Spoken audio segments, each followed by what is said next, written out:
پھر پہلے آسمان سے 500 سال سفر کریں گے تو دوسرا آسمان آئے گا، دوسرے آسمان سے 500 سال سفر کریں گے تیسرا آئے گا، تیسرے سے 500 سال، چوتھے سے 500 سال، اور اسی طرح چھٹے سے اور 500 سال سفر کریں گے، جب جا کر 7واں آسمان آئے گا۔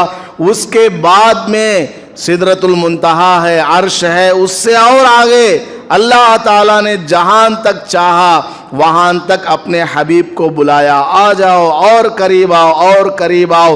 تو فرسٹ پوائنٹ سے لے کر لاسٹ پوائنٹ تک اگر کسی نے سفر کیا ہے تو وہ میرے اور آپ کے آقا امام الانبیاء محمود کبریا احمد مجتبی محمد مصطفیٰ صلی اللہ علیہ وسلم ہے۔ 4 مرتبہ حضور صلی اللہ علیہ وسلم کا سینے مبارک کا آپریشن ہوا، سرجری، نو سیزر، نو نائف، نو کٹ، کچھ بھی نہیں۔ الحمدللہ نحمده ونستعینه ونستغفره ونؤمن به ونتوکل علیہ ونعوذ باللہ من شرور انفسنا ومن سیئات اعمالنا من يهده الله فلا مضل له ومن يضلله فلا هادي له ونشهد أن لا إله إلا الله وحده لا شريك له ونشهد أن سيدنا ومولانا محمدا عبده ورسوله صلى الله عليه وعلى آله وأصحابه وبارك وسلم أما بعد فأعوذ بالله من الشيطان الرجيم بسم الله الرحمن الرحيم سبحان الذي أسرى بعبده ليلا من المسجد الحرام إلى المسجد الأقصى الذي باركنا حوله لنريه من آياتنا إنه هو السميع البصير بارك الله لنا ولكم في القرآن المجيد والفرقان الحميد رب اشرح لي صدري ويسر لي أمري واحلل عقدة من لساني يفقه قولي۔ معزز سامعین کرام، میں نے جو آیت کریمہ تلاوت کی ہے یہ 15ویں پارے کی پہلی سورت کی پہلی آیت ہے۔ اس سورت کا نام سورہ بنی اسرائیل ہے۔ سورہ اسراء اس کو کہا جاتا ہے، 2 نام ہیں۔ اس آیت کریمہ میں اللہ تبارک و تعالی نے میرے اور آپ کے آقا امام الانبیاء محمود کبریا احمد مجتبی محمد مصطفیٰ صلی اللہ علیہ وسلم کا ایک ایسا عظیم الشان واقعہ بیان فرمایا ہے جو حضور صلی اللہ علیہ وسلم کی زندگی کا سب سے عظیم واقعہ ہے۔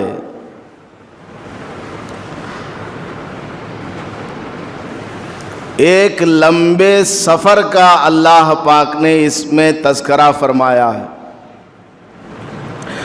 2 سفر حضور پاک صلی اللہ علیہ وسلم کے سب سے اہم اور سب سے زیادہ عظیم ہے۔ ایک معراج کا سفر اور دوسرا ہجرت کا سفر۔ معراج کے سفر میں بھی ایک ساتھی تھے حضور کے، حضرت جبرائیل علیہ السلام، اور ہجرت میں بھی حضور کے ایک ساتھی موجود تھے، حضرت ابو بکر رضی اللہ تعالی عنہ۔ واقعہ معراج یہ کیوں پیش آیا؟ سب سے پہلے اس کو سمجھ لینا ہے۔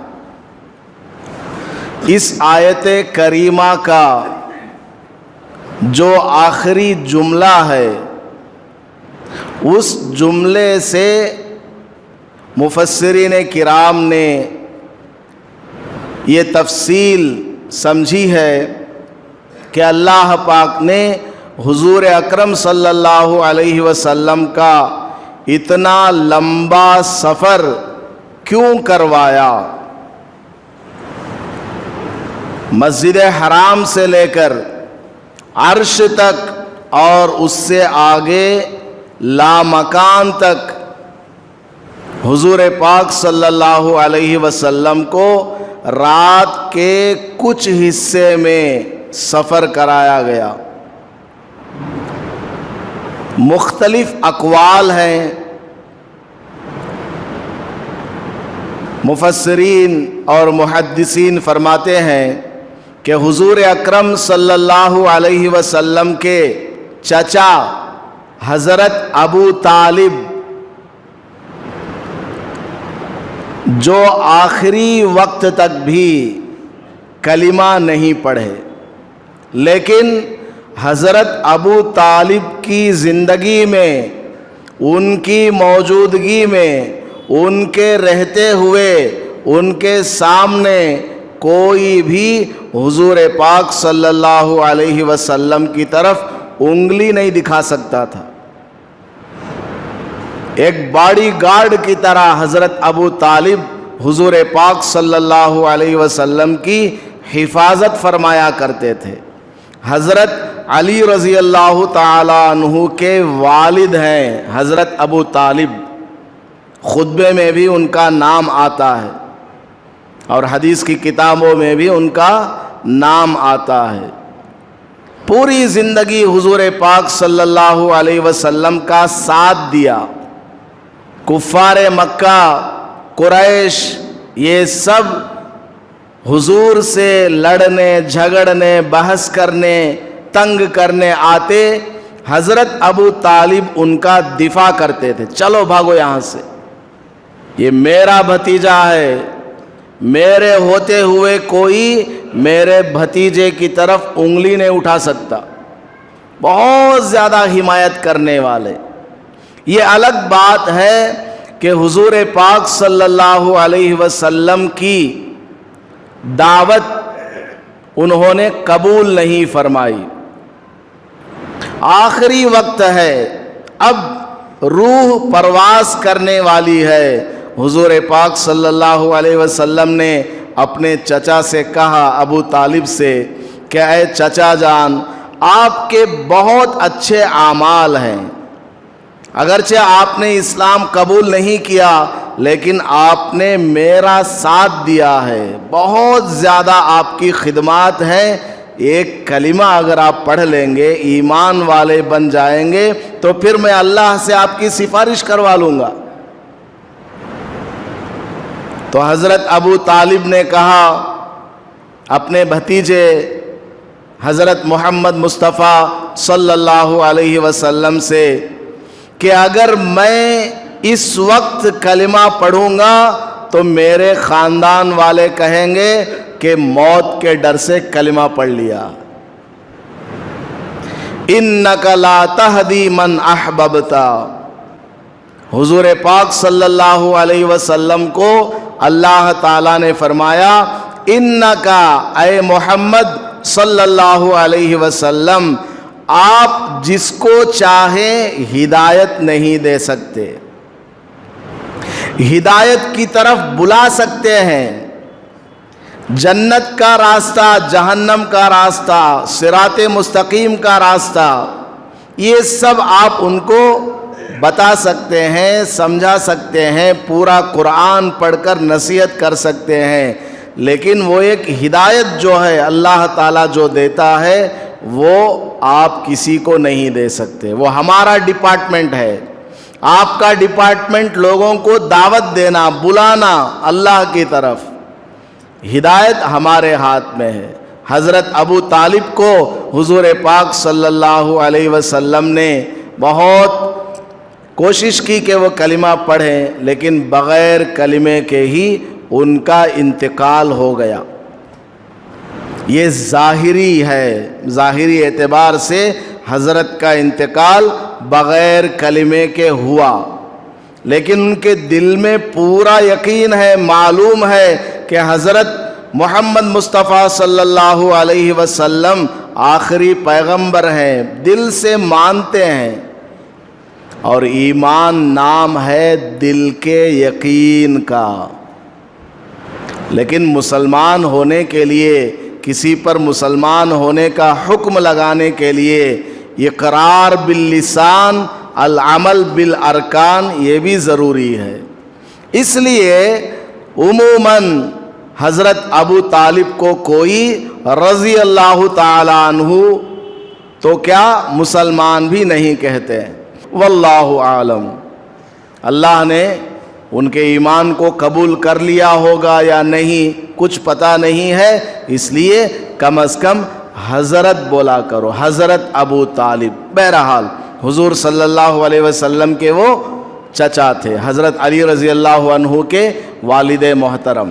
اتنے بڑے عظیم الشان چچا, ان کا انتقال ہو گیا.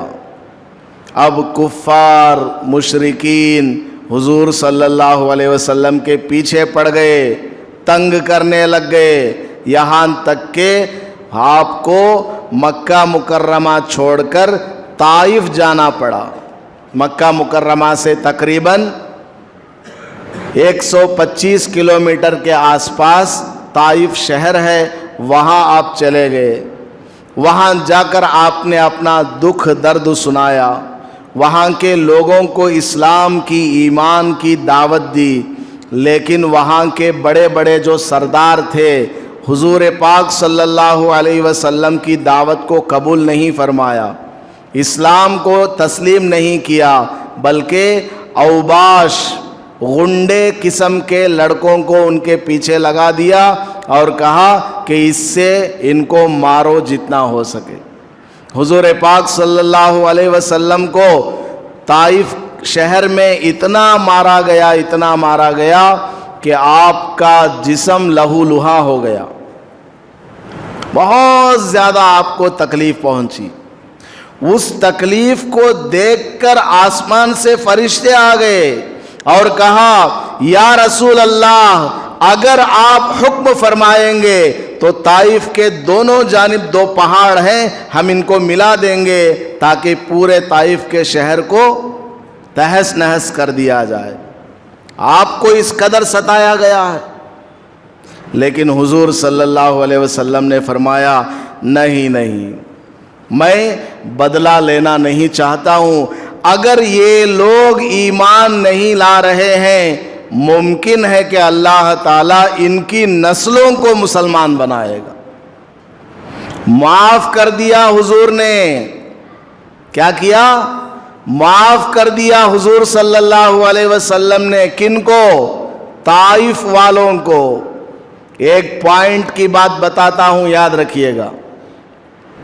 آج میں اگر یہاں ٹوپی پہن کر بیٹھ کر قرآن کی یا حدیث کی بات کر رہا ہوں, آپ لوگ اگر یہاں مسجد میں بیٹھے ہوئے دین کی بات سن رہے ہیں, ایک شخص یہاں پر آئے, ان سے پہلے حضرت مالک بن دینار رحمت اللہ علیہ ہندوستان میں آئے, کیرلا میں. آج بھی ان کی بنائی ہوئی ایک مسجد ہے لکڑی کی شاندار. ان کے تقریباً 100 سال کے بعد ایک نوجوان یہاں ہندوستان میں آئے. اس وقت ہندوستان, پاکستان اور یہ سری لنکا, بنگلہ دیش, انڈمان یہ سب ملے جلے تھے. یہ سب ایک ہی کنٹری مانی جاتی تھی, ہندوستان.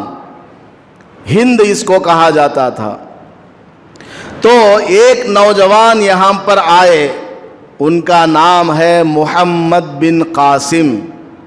محمد بن قاسم.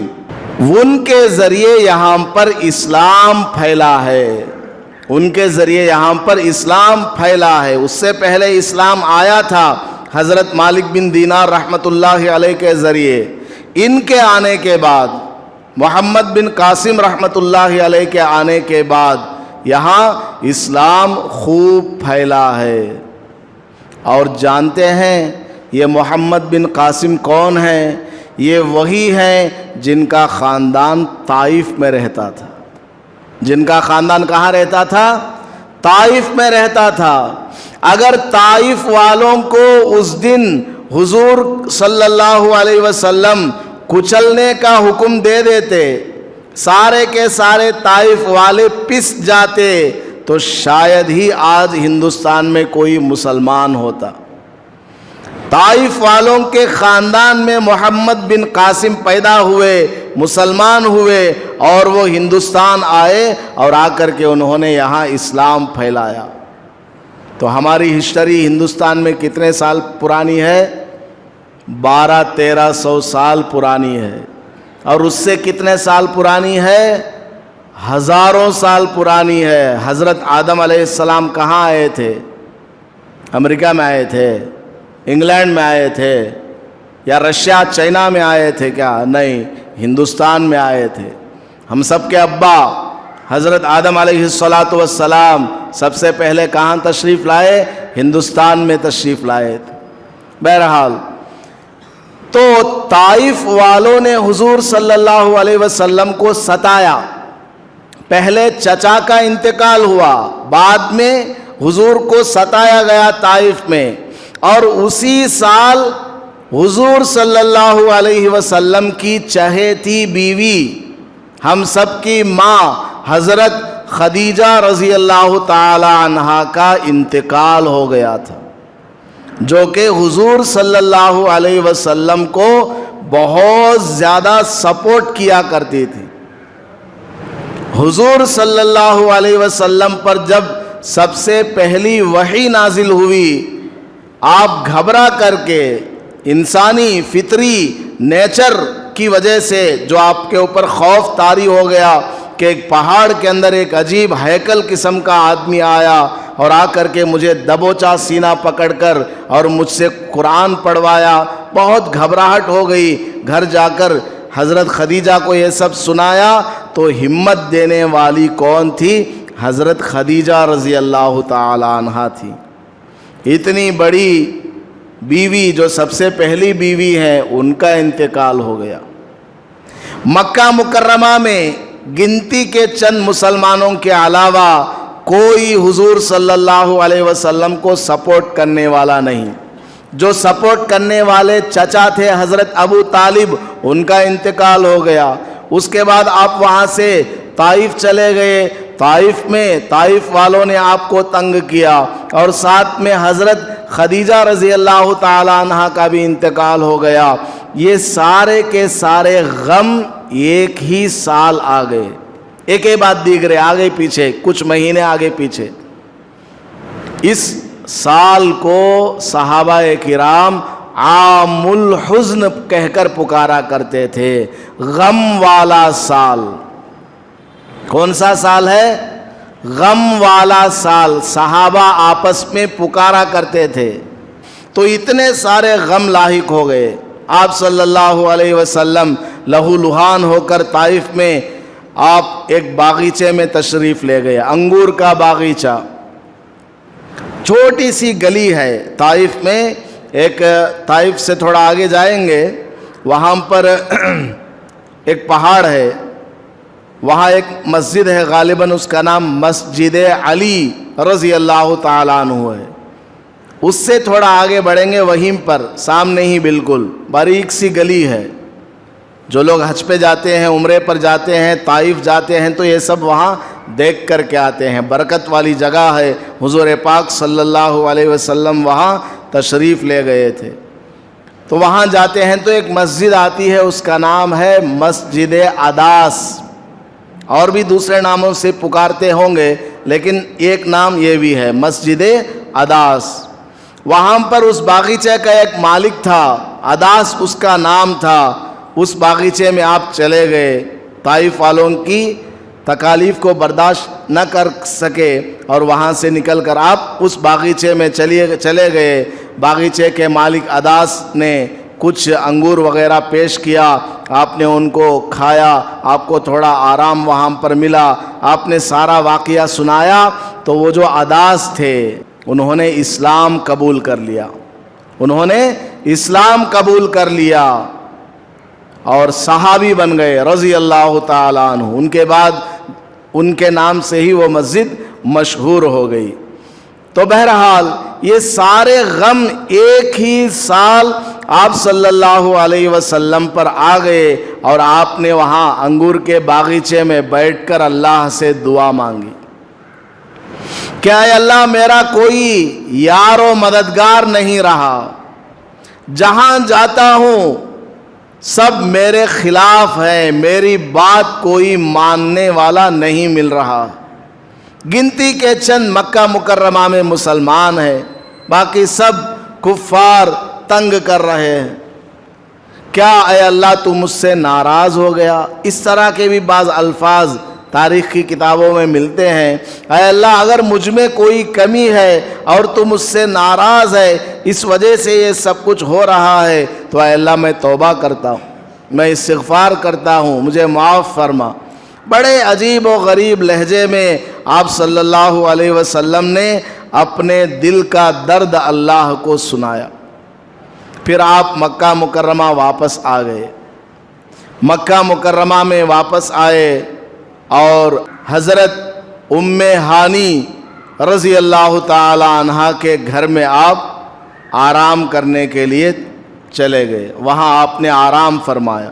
اللہ تعالیٰ نے حضرت جبرائیل علیہ السلام کو بھیجا کہ آج ان کو ہمارے پاس لے کر کے آؤ، آج ان کو کہاں لے کر کے آؤ؟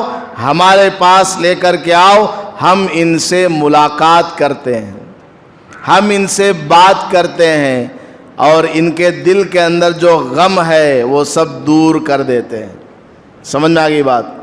اللہ تبارک و تعالیٰ نے حضرت جبرائیل علیہ السلام کو بھیجا کہ جاؤ میرے حبیب کو میرے پاس لے کر کے آؤ۔ تو یہ واقعہ ہے معراج کا واقعہ، جو کہ قرآن شریف کی اس آیت میں ہے۔ اس آیت کے آخر میں کیا ہے؟ اِنَّهُ هُوَ السَّمِيعُ الْبَصِيرُ۔ اللہ پاک نے حضور صلی اللہ علیہ وسلم کو راتوں رات اتنا لمبا سفر کروا کر اپنے پاس بلایا اور رات ہی رات میں ان کو واپس اپنے گھر بھیج دیا۔ رات کے مختصر سے وقت میں یہ سارا کام مکمل ہوا۔ یہ سب اللہ نے کیوں کیا؟ اِنَّهُ هُوَ السَّمِيعُ، اس لیے کہ اللہ تعالیٰ بندے کی بات کو سننے والا ہے۔ حضور پاک صلی اللہ علیہ وسلم نے جو بات اللہ سے کی، جو اللہ سے دعا مانگی، اس کو اللہ تعالیٰ نے سن لی ہے۔ اللہ تعالیٰ حضور کیا بولتے ہیں، حضور کو کیا جواب دیا جاتا ہے، یہ سب سن رہے ہیں۔ والبصیر، البصیر، اور اللہ تعالیٰ دیکھنے والا ہے، اللہ تعالیٰ دیکھتا ہے۔ ہماری طرح اللہ کو کوئی آنکھ نہیں ہے، لیکن اللہ تعالیٰ آنکھ کے بغیر دیکھتا ہے۔ آنکھ کا اللہ تعالیٰ محتاج نہیں، وہ دیکھتا ہے سب کو۔ حضور پر کیا کیا تکالیف آ رہی ہیں، کیا کیا پریشانیاں آ رہی ہیں، یہ سب اللہ تبارک و تعالیٰ دیکھنے والا ہے۔ تو حضور کو تسلی دینے کے لیے حضور کو ایک سفر کرایا گیا۔ آدمی اپنے گھر میں بیٹھا رہتا ہے، بور لگتا ہے، سال ہو گیا گھر میں ہی ہے، کہیں آنا جانا نہیں ہوا، آدمی کو بور لگنے لگتا ہے، ٹائم پاس نہیں ہوتا، تو آدمی کیا کرتا ہے؟ چلو کہیں تھوڑا گھوم کر کے آتے ہیں، چلو آج ہارسلی ہلز چلے جاتے ہیں یا اوٹی جا کر کے آتے ہیں۔ جاتے ہیں نہیں جاتے ہیں؟ جاتے ہیں نا، تھوڑا مائنڈ فریش کرنے کے لیے۔ یا آدمی صبح سے لے کر شام تک کام میں مصروف تھا، بہت زیادہ تھک گیا، ذہن کو تھوڑا فریش کرنے کے لیے کیا کرتا ہے؟ چلو پارک میں تھوڑا گھوم کر کے آتے ہیں۔ آتے ہیں کہ نہیں آتے ہیں؟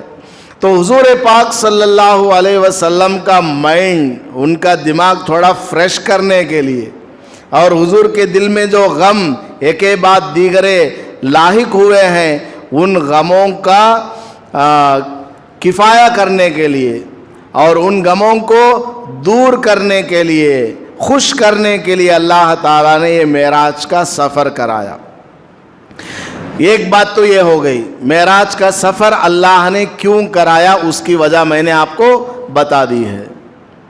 اب معراج کا یہ جو سفر ہے حضور پاک صلی اللہ علیہ وسلم کا، یہ کیسے ہوا ہے؟ جسمانی ہوا یا روحانی ہوا ہے؟ فزیکل جرنی اور اسپریچول جرنی؟ آپ کو سمجھ میں آنے کے لیے سمجھ آ گئی بات؟ یہ جو جرنی تھی حضور کی، یہ کیسی جرنی تھی؟ جسم اور روح دونوں کے ساتھ تھی یا صرف روح کی یہ جرنی ہے؟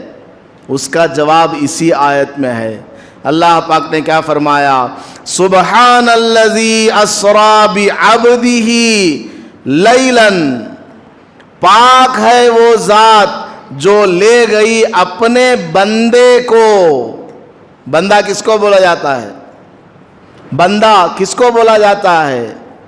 جسم پلس روح ایکول ٹو بندہ۔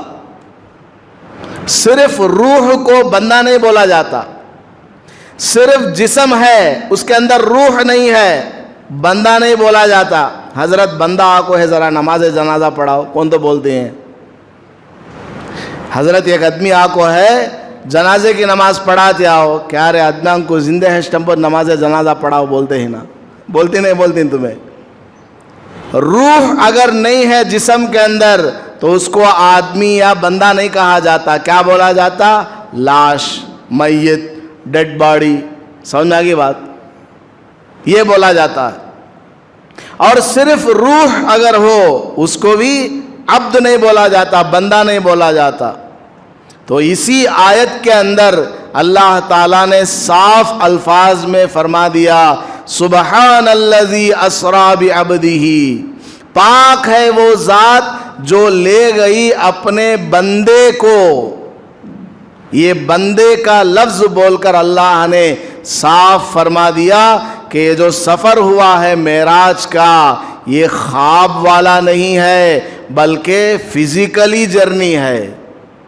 لیلاً، ایک رات کے کچھ حصے میں، پوری رات کا وقت بھی نہیں لگا، رات کے کچھ حصے میں حضور پاک صلی اللہ علیہ وسلم نے اتنا لمبا سفر کیا ہے۔ دوسری بات، اللہ نے اس آیت کا آغاز فرمایا تو ایسا لفظ استعمال فرمایا جو لفظ تعجب کے موقع پر آدمی بولتا ہے۔ آدمی کسی تعجب کی چیز کو دیکھتا ہے تو کیا بولتا ہے؟ سبحان اللہ، کتنا بڑا پہاڑ ہے، بولتے ہیں کہ نہیں بولتے ہیں؟ الحمدللہ کتنا بڑا پہاڑ ہے، ایسا بولتے ہیں کیا؟ جب آدمی کو تعجب ہو الحمدللہ بولتا ہے کیا؟ نہیں، سبحان اللہ بولتا ہے۔ سمجھ آگئی بات؟ تو سبحان یہ عربک گرامر کے حساب سے ایسا ورڈ ہے جو تعجب کے موقع پر بولا جاتا ہے۔ تو یہ جو سفر ہے جسم اور روح دونوں اعتبار سے ہے، اسی لیے یہ واقعہ کیا ہے؟ عجیب واقعہ۔ جب یہ واقعہ عجیب ہے تو اللہ تعالیٰ نے تعجب کے وقت، عجیب چیز کو دیکھنے کے وقت عربک گرامر کے حساب سے جو ورڈ بولا جاتا تھا سبحان اللہ، اسی کو لے آیا۔ تو یہ سفر کیسا تھا؟ جسمانی تھا، خواب والا نہیں تھا، روحانی سفر نہیں تھا، جسمانی۔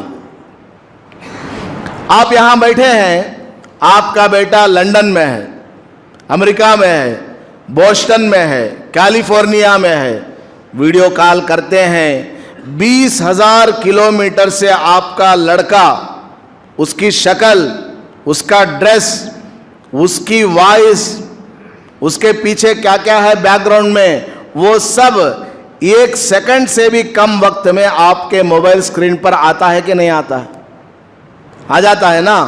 ایک سیکنڈ سے بھی کم وقت میں ویڈیو کال جیسے ہی وہ ایکسپٹ کرتا ہے فوراً اس کی پکچر یہاں آ جاتی ہے۔ انسان کے اندر اگر اتنا کمال ہے کہ وہ 20-20 ہزار کلومیٹر جو آدمی کسی پہاڑ کے سامنے کھڑا ہے، کسی گھر میں بیٹھا ہوا ہے، اس کا فوٹو اتنا فاسٹ لا کر کے یہاں دکھا سکتا ہے، تو میرے اللہ کی طاقت کتنی بڑی ہوگی۔ کیا وہ ایک رات کے ایک معمولی سے حصے میں 7 آسمانوں کا سفر نہیں کرا سکتا ہے کیا؟ آرام سے کرا سکتا ہے۔ اس زمانے میں جب کہ یہ واقعہ پیش آیا، اس کو لوگوں کے سامنے بیان کیا جاتا، لوگوں کو بات جلدی سمجھ میں نہیں آتی تھی، لوگوں نے جھٹلایا۔ لیکن آج کل تو اس بات کو سمجھنا کوئی مشکل نہیں ہے۔ راتوں رات اتنا لمبا سفر کرنا اور اس کو سمجھنا میرے اور آپ کے لیے آج کے زمانے میں جو کہ سائنس اور ٹیکنالوجی کا زمانہ ہے، کوئی مشکل نہیں ہے۔ تو خیر، حضور پاک صلی اللہ علیہ وسلم کا یہ سفر کیسا ہے؟ جسمانی ہے۔ ایک سفر ہے مسجد حرام سے لے کر بیت المقدس تک، تقریباً 1700 کلومیٹر کا سفر۔ مسجد حرام، مکہ مکرمہ میں جو مسجد ہے جس کے اندر خانہ کعبہ ہے، وہاں سے لے کر بیت المقدس کا ایک سفر۔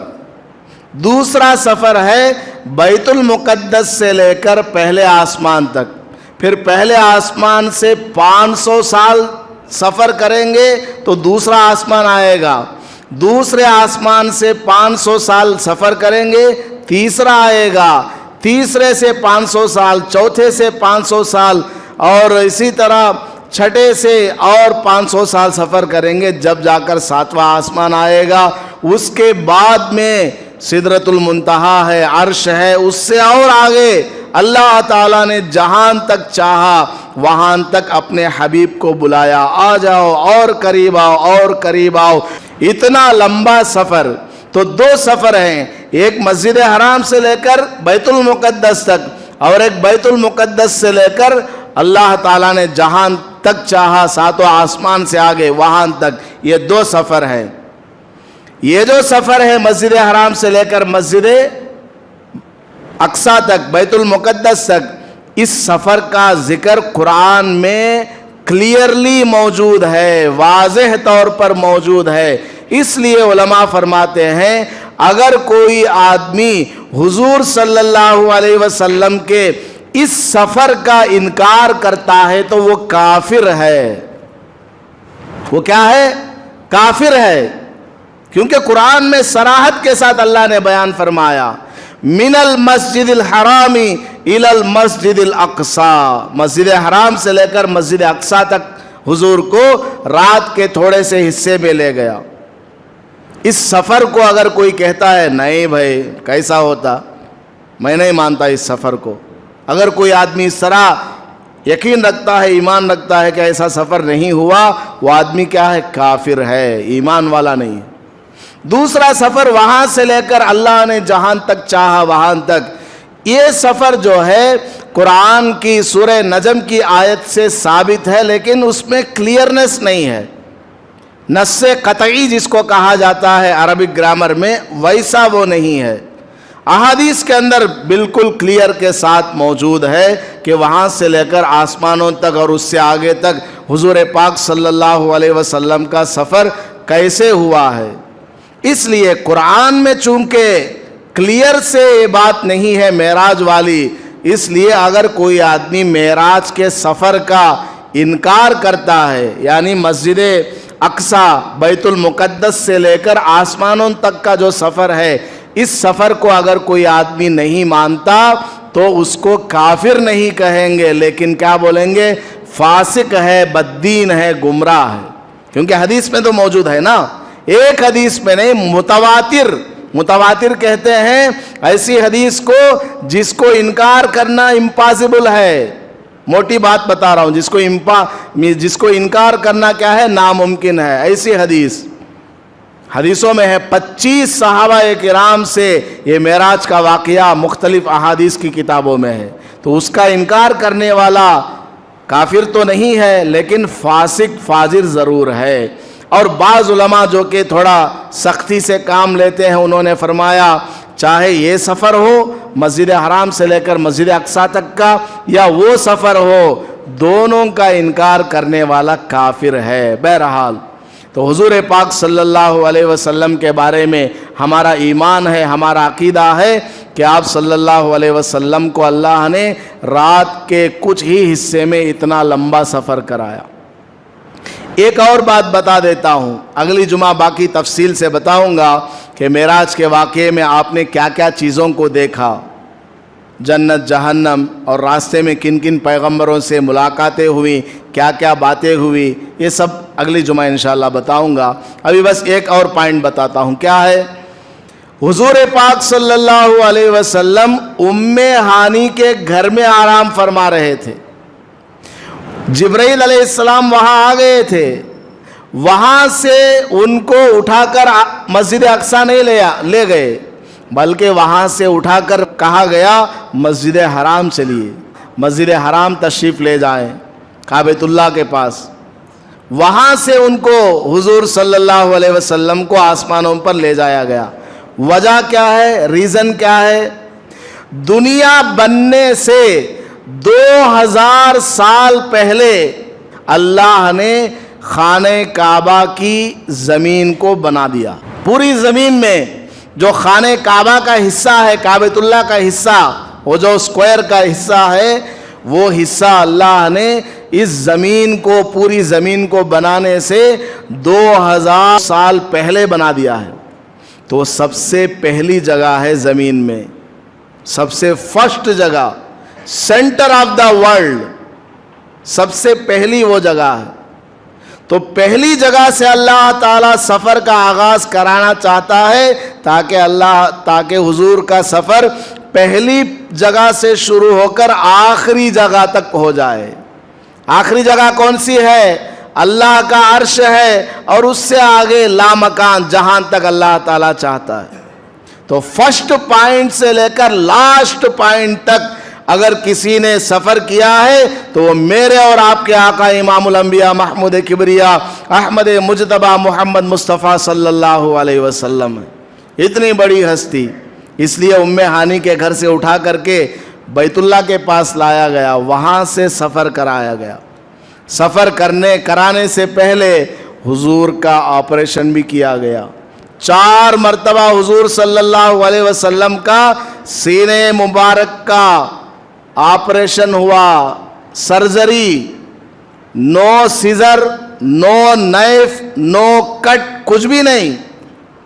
4 مرتبہ حضور پاک صلی اللہ علیہ وسلم کا ہارٹ کا سرجری ہوا، دل کو نکالا گیا۔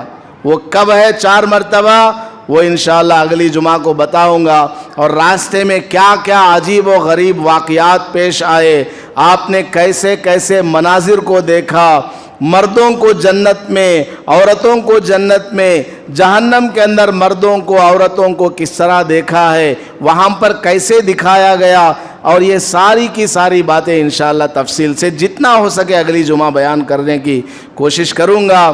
بس اتنا ہمیں ایمان اور عقیدہ رکھنا ہے کہ حضور پاک صلی اللہ علیہ وسلم کا یہ معراج کا سفر حق ہے۔ یہ جو معراج کا سفر ہے بالکل حق سفر ہے، اس میں ذرہ برابر ہمارے دل میں کوئی شک یا شبہ نہیں ہے۔ قرآن کریم میں اس کا تذکرہ ہے اور احادیث کے اندر بھی اس کا تذکرہ ہے۔ ایک بات رہ گئی، وہ بھی بتا دیتا ہوں، معراج کا یہ سفر کب پیش آیا؟ اکثر لوگوں کے درمیان جو مشہور ہے وہ کیا ہے؟ یہ جو رجب کا مہینہ چل رہا ہے، آج 13 تاریخ ہے، تو 27 تاریخ کو یہ واقعہ پیش آیا، عام لوگوں میں یہی مشہور ہے۔ لیکن اس سفر کی تاریخ کا کسی کو پتہ نہیں، ایگزیکٹ کون سی تاریخ ہے۔ کیوں پتہ نہیں ہے؟ اس لیے پتہ نہیں ہے کہ اس رات میں کوئی عبادت نہیں ہے۔ اس رات کو کرنے والی اگر کوئی عبادت ہوتی تو صحابہ کے اندر یہ بات خوب پھیلتی کہ دیکھو بھائی فلاں تاریخ کو اتنے رکعت نماز پڑھنا ہے، فلاں قرآن کی تلاوت کرنا ہے، فلاں سورت کی وغیرہ۔ صحابہ کے درمیان اس طرح ضرور کوئی نہ کوئی بات پھیلتی. صحابہ کے اندر ایسی کوئی بات پھیلی ہی نہیں. تو پتہ کیا چلا کہ یہ جو معراج کا سفر ہے یہ کون سی تاریخ کو ہوا ہے اس کے بارے میں کسی کو علم نہیں ہے. بعض صحابہ نے رجب کا نام لیا، بعض صحابہ نے ربیع الاول کا نام لیا. اس لیے 27 رجب کو معراج کا سفر یقینی طور پر نہیں کہا جا سکتا ہے، اور اس دن کوئی عبادت بھی نہیں ہے. 27 رجب کو بہت سارے لوگ یہ نماز پڑھنا، اتنے رکعت پڑھنا ہے، فلاں تسبیح پڑھنا، یہ سب لوگوں کے بنائے ہوئے ہیں. قرآن میں، حدیث میں اور صحابہ نے اور بعد کے تابعین، تبع تابعین، ائمہ مجتہدین وغیرہ نے کوئی ایسی نماز نہیں بتائی ہے. خیر، اللہ پاک ہمیں سمجھنے کی توفیق عطا فرمائے. آمین. وآخر دعوانا ان الحمد للہ رب العالمین. ویڈیو کے نیچے سبسکرائب کے بٹن پہ کلک کریں، بیل کے آئیکن پہ کلک کیجئے تاکہ ہر نئی ویڈیو کی نوٹیفیکیشن آپ کو مل جائے.